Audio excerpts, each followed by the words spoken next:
اس میں تو کیٹیگوریکل میرا جواب ہے کہ قطعاً نہیں، بلکہ یہ بدعت ہے. یعنی یہ بجائے آپ کو کوئی ثواب دلانے کے الٹا جو ہے آپ پر گرفت ہو جائے گی. ایسی کوئی چیز صحابہ سے ثابت نہیں ہے، اور ہمارا دین وہی ہے. ما انا علیہ واصحابی، رسول نے فرمایا جس چیز پر میرا عمل ہے اور میرے صحابہ کا ہے، دین تو اصل میں وہی ہے. جہاں تک ایصال ثواب کا تعلق ہے، اس میں ہمارے ہاں ذرا کافی مختلف آراء موجود ہیں. مجھے اس رائے سے اتفاق ہے کہ مالی اگر کوئی عبادت ہے، اس کا ثواب آپ اپنے کسی فوت شدہ بزرگ کو منتقل کر سکتے ہیں. مطلب آپ نے کسی بیوہ کی کوئی مدد کی ہے، کسی یتیم کی کوئی مدد کی ہے، کسی دینی کام میں پیسہ لگایا ہے، کوئی صدقہ جاریہ شروع کیا ہے خدمت خلق کے لیے وغیرہ وغیرہ، تو اس کی تو جو ہے اس کے ثواب کو منتقل کیا جا سکتا ہے کہ اللہ اس کا ثواب میرے والد یا میری والدہ کے منہ کو پہنچا دے. جسمانی نہیں. آپ نماز پڑھ کے کہیں اس کا ثواب، یا روزہ رکھ کر کہیں کہ اس کا ثواب، یا یہ کہ آپ قرآن پڑھ کر کہیں یہ آپ ہی کو ثواب ہوگا. آپ خود پڑھیں گے آپ کو ثواب ہوگا. البتہ ایسے تمام افعال کے بعد جب آپ اللہ سے دعا کریں گے، یہ نہیں کہیں گے کہ میرے اس فعل کا ثواب منتقل کر دے، اے اللہ میرے والدین کی مغفرت فرما. تو یہ کوئی نیک کام کرنے کے بعد جو ہے اس دعا کی تاثیر جو ہے وہ بڑھ جاتی ہے. بس اس پہلو میں انڈائریکٹلی اس کا ایک تعلق بن جائے گا. ورنہ یہ کہ وہ اس طریقے سے بچوں کو بلانا اور پڑھانا اور یہ جو ہے سوئم میں کرنا اور قرآن خوانی کی محفلیں، یہ سب بدعات ہیں، اور یہ در حقیقت دین میں اضافے ہیں اور ان کی کوئی حقیقت نہیں. دیکھیے، انسانی زندگی کے یہ 3 دور ہیں. حیات دنیاوی جو ہماری پیدائش سے شروع ہو کر اور ہماری موت پر ختم ہو جائے، پھر حیات برزخی موت سے لے کر قیامت کے دن تک، اور پھر حیات اخروی ہے قیامت میں ریزریکشن کے بعد سے وہ زندگی جو ہے جو جنت یا دوزخ کی ہے. اس میں ان دونوں زندگیوں کے بارے میں تفصیل سے کوئی بات کرنا بالکل غلط ہے، اور اس سے فتنے پیدا ہو. ظاہر بات ہے کہ قبر، جسم تو قبر میں رہتا ہے، اس میں تو کوئی شک ہی نہیں ہے. روح کہاں جاتی ہے؟ کیا وہ بھی قبر ہی میں رہتی ہے یا کہیں اور چلی جاتی ہے؟ قرآن مجید میں سجین اور اعلیٰ علیین کا ذکر موجود ہے، لیکن یہ تمام چیزیں متشابہات میں سے ہیں. یہ تمام چیزیں قرآن مجید میں سورہ آل عمران کے شروع میں بیان کیا گیا ہے کہ ہم نے یہ کتاب اتاری ہے. اس میں کچھ آیات محکمات ہیں، کچھ متشابہات ہیں. وہ متشابہات کا ایگزیکٹ مفہوم جاننا اس وقت ہمارے لیے ممکن نہیں ہے. یہ تو جب اس عالم میں ہم پہنچیں گے تو معلوم ہوگا کہ ہاں یہ بات تھی کہ جو قرآن مجید میں اس طور سے. لیکن یہ کہ اس وقت جو ہے جتنا کچھ ہمیں حدیث صحیح میں مل جائے یا قرآن میں مل جائے، اس عالم برزخ میں بھی یہ تو ہوتا ہے کہ جو نیک لوگ ہیں انہیں کچھ نہ کچھ جو ہے اثرات اچھے ان پر پڑتے رہتے ہیں، ان کی ارواح پر کہہ لیجئے، اور کچھ جو برے ہیں ان کے اوپر جو آخری انجام ہونا ہے اس کی کچھ ریفلیکشن ہوتی رہتی ہے. جس کو حدیث میں کہا گیا ہے کہ ہر قبر جو ہے وہ یا تو جنت کے باغیچوں میں سے ایک باغیچہ ہے یا دوزخ کے گڑھوں میں سے ایک گڑھا ہے. یا کہیں کہہ دیا جاتا ہے کہ کھڑکی کھول دی جاتی ہے اس میں، یا جنت کی طرف سے ٹھنڈی ہوائیں آئیں، خوشبوئیں آئیں، اور یا دوزخ کی طرف سے کہ آگ کی لپٹ آئے. دوزخ میں داخل ہوں گے قیامت کے بعد ہی، اور جنت میں داخل ہوں گے قیامت کے بعد ہی، لیکن اس کے کچھ آثار پڑنے شروع ہو جاتے ہیں. وہ جس کو انگریزی میں آپ کہتے ہیں coming events cast their shadows before. بعد میں آنے والے واقعات جو ہیں ان کے کچھ سائے جو ہیں پہلے سے آنے شروع ہو جاتے ہیں. تو اسی طرح سمجھیے کہ جو کچھ آخرت میں کسی انسان کے ساتھ ہونا ہے اس کا ایک عکس جو ہے وہ عالم برزخ میں شروع ہو جاتا ہے. اسی لیے قرآن مجید میں یہ بھی آیا ہے کہ یہ جو آل فرعون تھے یہ صبح و شام جہنم پر پیش کیے جاتے ہیں، اور قیامت کے دن پہ کہہ دیا جائے گا ادخلوا آل فرعون النار، ان کو داخل کر دو آگ کے اندر. وَوَصَّيْنَا الْإِنسَانَ بِوَالِدَيْهِ، اور ہم نے وصیت کی ہے انسان کو اس کے والدین کے بارے. یہ بھی فطرت انسانی میں ہے، والدین کا شکر ادا کرنا، والدین کے حقوق تسلیم کرنا، ماننا، ان کی خدمت کرنا. بچپن میں انہوں نے انگلی پکڑ کر تمہیں چلایا تھا، اب ہو سکتا ہے بوڑھے باپ کو انگلی پکڑ کر آپ کو چلانا پڑے، تو اس کو اپنی طرح منسوخ کیا. کیوں؟ اگر حضرت لقمان کہتے تو اس میں ذرا جھجک والی بات تھی کہ اپنے حقوق اپنے بچے کو بتا رہے ہیں. اللہ نے مضمون کی تکمیل کے لیے وَوَصَّيْنَا الْإِنسَانَ بِوَالِدَيْهِ، اس سے پہلے سورہ عنکبوت میں آیا ہے وَوَصَّيْنَا الْإِنسَانَ بِوَالِدَيْهِ حُسْنًا، ہم نے انسان کو وصیت کی ہے والدین کے حق میں بھلائی کی، نیک سلوک کی. اچھا، والدین میں سے والدہ کا معاملہ والد کے مقابلے میں بہت بڑھتا. والد کو آپ کو معلوم ہے جو بھی ایک تعلق ہوا بیوی سے، اس کے بعد کا جو سارا معاملہ ہے وہ تو ماں کے پیٹ میں، ماں کا خون چوس کر وہ بچہ پل رہا ہے. حملتہ امہ وہنا علی وہن، اسے اٹھائے رکھا اس کی ماں نے کمزوری پر کمزوری جھیل کر، وفصالہ فی عامین، پھر 2 سال تک جوک کی طرح چمٹا رہا ہے اور اس کا دودھ پیتا رہا ہے، اس کی توانائی سٹ کرتا۔ لہذا والدہ کا حق والد کے مقابلے میں ایک حدیث نبوی کی روح سے 3 گنا ہے۔ یہ بہت اہم نکتہ ہے۔ یہ ایک حدیث میں آتا ہے کہ ایک صحابی نے حضور سے پوچھا، حضور میرے حسن سلوک کا اولین مجتہد کون ہے؟ فرمایا تیری ماں۔ کہا ان کے بعد؟ اور فرمایا تیری ماں۔ تیسری مرتبہ پوچھا، ان کے بعد؟ تیری ماں۔ چوتھی مرتبہ پوچھا تو کہا تیرا باپ۔ گویا کہ والدہ کا حق، اس کی خدمت، اس کے ساتھ نرمی، کہیں اس کے دل کو ٹھیس نہ پہنچا دے، اس لیے کہ بڑا سخت قسم کا نفسیاتی معاملہ ہوتا ہے۔ آپ کو معلوم ہے جب بچے تھے ہم تو اپنے والدین کی محبت کا مرکز تھے، ان کی ساری محبت ہم پر مرکوز تھی، ہم بھی کی شفقت کو مانتے تھے۔ ہماری شادی ہو گئی، اولاد ہو گئی تو ہمارا ایک نیا مرکز محبت وجود میں آ گیا، بیوی سے محبت ہے، اولاد سے محبت۔ اب بوڑھے والدین کے اندر پیاس پیدا ہوئی، محبت۔ یہی ہمارے ہاں ساس بہو کا جھگڑا جو اس کی اصل بنیاد نفسیاتی ہے کہ ان کے دلوں میں پیاس۔ اب اگر ان کی دل جوئی کی جائے، ان کو وقت دیا جائے، ان کے پاس بیٹھا جائے، ان کی باتیں سنی جائیں، تب تو ان کو کچھ نہ کچھ جو ہے تسکین ہوتی ہے، ورنہ ایک بڑا احساس محرومی شدید پیدا ہو جائے گا۔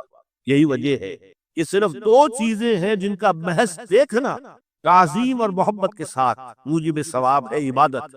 خانہ کعبہ کو محض دیکھنا عبادت ہے، بیٹھ کر تعظیماً دیکھتے رہو، طواف بھی نہیں کر رہے، ایک عبادت۔ اور بوڑھے والدین کو محبت بھری نگاہ سے دیکھنا عبادت۔ تو یہاں اللہ صاف فرما رہا ہے، اشکر لی والے والدین، پہلا شکر میرا ہے، خالق میں ہوں، والدین کے دل میں شفقت میں نے ڈالی ہے، مقدم شکر میرا ہوگا۔ والے والدین، مخلوق میں سب سے زیادہ شکر والدین۔ اور یہ قرآن میں 5 جگہ آیا ہے، وَقَضَىٰ رَبُّكَ أَلَّا تَعْبُدُوا إِلَّا إِيَّاهُ وَبِالْوَالِدَيْنِ إِحْسَانًا، سورہ بنی اسرائیل، سورہ بقرہ میں ہے، سورہ نساء میں، ان اشکر لی وَلِوَالِدَیک اِلَیَّ الْمَصِیر، لوٹنا تو میری طرف ہے، میں حساب لے لوں گا کہ تم نے میرا بھی شکر ادا کیا تھا یا نہیں، اور اپنے والدین کا بھی شکر ادا کیا تھا یا نہیں۔ اب دیکھیے 2 چیزیں آئی، ایک شکر اللہ کا اور اس کا تقاضا شرک نہ ہو، ایک شکر والدین کا۔ اگر یہ دونوں چیزیں ٹکرا جائیں، کس قدر منطقی ربط ہے قرآن مجید کی آیات۔ والدین حکم دے رہے شرک کرو، کیا کرے؟ آپ کے علم میں ہوگا حضرت سعد بن ابی وقاص رضی اللہ تعالی عنہ، عشرہ مبشرہ میں نوجوان تھے، ایز اے ٹین ایجر ایمان لائے ہیں حضور۔ باپ کو فوت ہوئے عرصہ ہو گیا تھا، ماں نے بڑی محبت سے، مال بہت چھوڑ گیا تھا باپ، ناز و نام میں پالا۔ اب سعد ایمان لے آئے حضور پر، والدہ نے کہا تم نے اپنے باپ کے دین کو چھوڑ دیا، میں جان دے دوں گی اگر تم اس سے واپس نہ آئے، اور اپنے مشرکانہ عقائد کو تم نے دوبارہ اختیار کر لیا، مرن برت رکھ لیا۔ اب کیا بیت رہی ہوگی، کس قدر سلیم الفطرت نوجوان تھا سعد، جو نوجوانی میں حضور پر ایمان، لیکن فطرت کے اندر جو چیز مضمر تھی، والدین کا ادب، اللہ جسے اپنی طرف منسوب کر رہا ہے وہ فطرت ہے۔ اب یہ ٹکرا رہے ہیں، کیا کریں؟ آیت نازل ہوئی، اور یہ آیت سورہ عنکبوت میں بھی ہے، یہ سکمہ میں بھی نہیں، یہاں اگر وہ تمہیں مجبور کرے، جاہداکا کا لفظ بھی یہاں پہ نوٹ کیجئے، اگر تم سے جہاد کرے، یہ جہاد صرف مسلمان نہیں کرتا، جہاد تو کافر بھی کرتا ہے، مشرک بھی کرتا ہے، لیکن جہاد ہے، مجبور کر رہے، پریس کر رہے کہ اپنے آبائی دین میں واپس آ جائے۔ مصعب بن عمیر کو برہنہ مادر ذات کر کے چچا نے نکال دیا، نہایت ناز و نام نے پناہ ہوا نوجوان۔ نہرو جی کے بارے میں کہا جاتا ہے ان کے کپڑے پیرس سے سل کر آتے تھے، ان کا 200 درہم کا جوڑا شام سے تیار ہو کر آتا تھا، تو آپ اتنی دولت چھوڑ کے، اور جہاں سے مصعب گزر جاتا تھا خوشبو اتنی رچی بسی ہوتی تھی ان کے لباس میں کہ پوری گلی، پورا بازار مہک جا رہا ہے، لوگ ہاں مصعب جا رہا۔ جب ایمان لے آئے چچا نے کہا دیکھو یہ ساری دولت تمہارے مشرک باپ کی، اب نکل جاؤ گھر سے، تمہارا کوئی حق نہیں ہے۔ اٹھ کر چلنے لگے، کہا یہ کپڑے جو تمہارے جسم پر ہے وہ بھی اسی مشرک باپ کے، اتار دو۔ مادر ذات برہنہ ہو کر ماں کے پاس، انہوں نے آنکھوں پر ہاتھ رکھے، وہ سب کیا ہوا ہے؟ کہا ماں میں موحد ہوں، یہ ہے توحید، موحد اپنے آپ کو سمجھنا کچھ اور ہے، زندہ قوت سی زمانے میں یہ توحید کبھی، اور اب کیا ہے؟ فقط ایک مسئلہ علم کلام، وَإِن جَاهَدَاكَ عَلَىٰ أَن تُشْرِكَ بِي مَا لَيْسَ لَكَ بِهِ عِلْمٌ فَلَا تُطِعْهُمَا۔ اچھا یہ 2 الفاظ آتے ہیں شرک کے بارے میں، مَا لَيْسَ لَكَ بِهِ علم، تمہارے پاس کوئی علم نہیں ہے ان ہستیوں کے بارے میں جن کے بارے میں کہا جاتا ہے کہ وہ خدا کی شریک ہے۔ عقل جو ہے یہ عقل انسانی تسلیم نہیں کرتی، کہ ایک ہی ارادہ ہے، ایک ہی اسکیم ہے، ایک ہی حکمت ہے، ایک ہی پلان ہے جو پوری کائنات کو اپنے احاطے میں لیے ہوئے. یا کہا جاتا ہے ما لم ينزل به سلطانا، کسی ایسی ہستی کو شریک نہ کرو جس کے لیے اللہ نے کوئی سند نہیں اتاری. اللہ اگر کہتا ہے میرے ساتھ یہ بھی شریک ہے تو ٹھیک ہے، ہم اللہ کو سجدہ کرتے ہیں، اس کو بھی کرتے ہیں. جیسے کہ حضور سے کہلوایا گیا ان کان للرحمن ولد فانا اول العابدین، اگر رحمان کا کوئی بیٹا ہوتا سب سے پہلے میں عبادت کرتا ہوں. کوئی نہیں ہے، نہ بیٹا ہے نہ بیٹی ہے. قل هو اللہ احد اللہ الصمد لم یلد ولم یولد ولم یکن له کفوا احد. تو فرمایا وَإِن جَاهَدَاكَ عَلَىٰ أَن تُشْرِكَ بِي مَا لَيْسَ لَكَ بِهِ عِلْمٌ فَلَا تُطِعْهُمَا. لیکن یہی توازن دیکھیے، یہ صرف اللہ کے کلام میں ہو سکتا ہے. یہ نہیں کہ پھر ان کو دفع کرو، ان سے کوئی تعلق نہ رکھو. نہیں، صاحبہما فی الدنیا معروفا، ان کا کہنا تو مت مانو اس معاملے میں. اللہ کا حق احق ہے، بالا تر ہے، لیکن ان کے ساتھ دنیا میں رہو معروف طریقے سے، ان کے حقوق ادا کرو. چاہے مشرک ہے والدین، چاہے کافر ہے والدین، ان کی خدمت تمہارے ذمے ہے، ان کی ضروریات پورا کرنا تمہارے ذمے ہے اپنے مقدرت کے مطابق. صاحب ما فی الدنیا معروفا اور واتبع سبیل من اناب الی، پیروی والدین کی ضروری، اطاعت والدین کی لازمی نہیں ہے. لا طاعت لمخلوق فی معصیت الخالق، کسی مخلوق کی اطاعت نہیں کی جا سکتی اگر اس سے خالق کی معصیت لازم آ رہی. تو والدین کے لیے بھی ہے، اطاعت مطلق نہیں ہے، پیروی ان کی ضروری نہیں ہے. پیروی اس کی کرو جس نے اپنا رخ میری طرف کر دیا. ابھی اللہ کا کلام چل رہا ہے، درمیان میں جو آیا ہے اتباع اس کی. دیکھو کون ہے جس نے اپنا رخ میری طرف کر لیا ہے، پیروی اس کی کرو، والدین کی نہیں. معاویہ کون ہے؟ وہ خود ایک صحابی رسول ہے، جلیل القدر صحابی رسول ہے.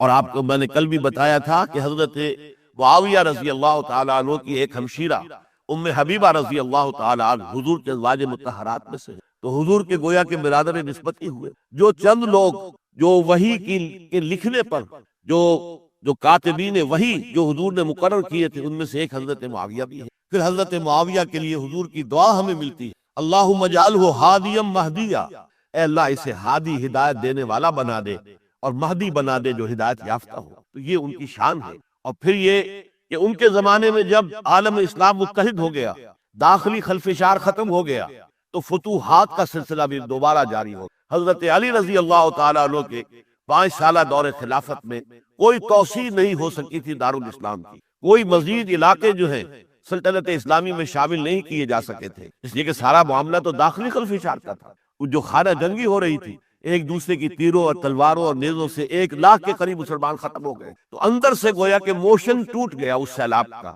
تو سیلاب پھر دوبارہ جب امت جمع ہو گئی عام الجماع کے بعد، تو حضرت معاویہ رضی اللہ تعالیٰ عنہ ان کا دور خلافت اب 20 برس سے اندازہ کی. یہ پورے 20 برس کوئی اندرونی خلفشار نہیں ہوا، کوئی جھگڑا نہیں ہوا، کوئی فساد نہیں ہوا، بلکہ جو فتوحات کا دائرہ تھا شروع ہو گیا. بکرار اور سندھ کے علاقے فتح ہوئے، کابل اور یہ افغانستان کا علاقہ فتح ہوا، ترکستان کے علاقوں کے اندر پیش قدمی. ادھر یہ قیصر سلطنت روما کا اس کے مرکزی شہر قسطنطنیہ پر حملہ کیا، جس کے لیے کہ حضور کی حدیث موجود تھی پیشن گوئی کے طور پر، اول جیش یغزو مدینۃ القیصر مغفورون لہم. حضور نے فرمایا تھا کہ جو پہلا لشکر قیصر کے شہر پر حملہ کرے گا تو وہ سب کے سب وہ مغفرت پا جائیں گے، اللہ تعالیٰ ان کی مغفرت فرما دے گا. اگرچہ کامیابی نہیں ہوئی، لیکن اس پیشن گوئی کی وجہ سے آپ کو معلوم ہے کہ حضرت ایوب رضی اللہ تعالی عنہ ان کو بھی اس پیشن گوئی کی وجہ سے، حالانکہ 90 برس سے اوپر عمر کی، لیکن وہ بھی کہا انہوں نے کہ میں بھی اس میں جانا چاہتا ہوں. چنانچہ اس لشکر میں گئے، وہی فوت ہوئے. بہرحال یہ سارے کارنامے اپنی جگہ پر، امن و امان اپنی جگہ پر. اس کے باوجود اہل سنت والجماعت حضرت معاویہ کے دور خلافت کو خلافت راشدہ میں شامل نہیں سمجھ. اس کی وجہ کیا؟ خلافت راشدہ کی شرط اولین قرآن مجید کے حکم کے مطابق امرہم شورا بینہم، مسلمانوں کے باہمی معاملات باہمی مشورے سے طے پاتے.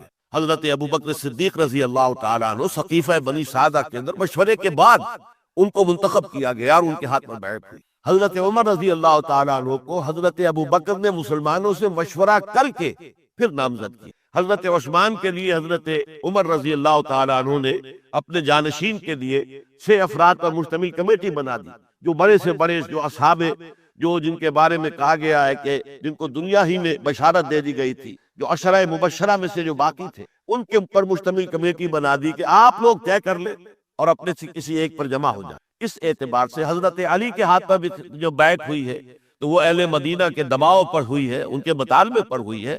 حضرت علی خود جو ہے وہ خلافت کے مدعی نہیں تھے بلکہ انکار کرتے رہے، چونکہ فتنے کا دور تھا، حضرت عثمان شہید ہوئے تھے، مسلمانوں کے دل زخمی تھے۔ اس حالت میں وہ سمجھتے تھے کہ اگر میں یہ خلافت جو ہے اپنے ہاتھ میں لے لوں گا تو ہو سکتا ہے کہ اس کا حق ادا نہ کر سکوں، لیکن یہ کہ جب انہوں نے دیکھا کوئی اور بھی تیار نہیں، طلحہ بھی تیار نہیں، زبیر بھی تیار نہیں، تو آخر مسلمانوں کو بغیر امارت کے چھوڑا تو نہیں جا سکتا، تو حضرت علی نے وہ قبول کر۔ حضرت حسن کے بارے میں بتا چکا ہوں کہ ان کے بارے میں لوگوں نے کہا تو حضرت علی نے فرمایا میں نہ حکم دیتا ہوں نہ روکتا ہوں، لیکن حضرت امیر معاویہ رضی اللہ تعالیٰ عنہ صحابی بھی ہیں، حضور کے قرابت دار بھی ہیں، کاتبین وحی میں سے بھی ہیں، پھر ان کا دور حکومت امن، سکون، اطمینان ہر طرح سے جو ہے 20 برس تک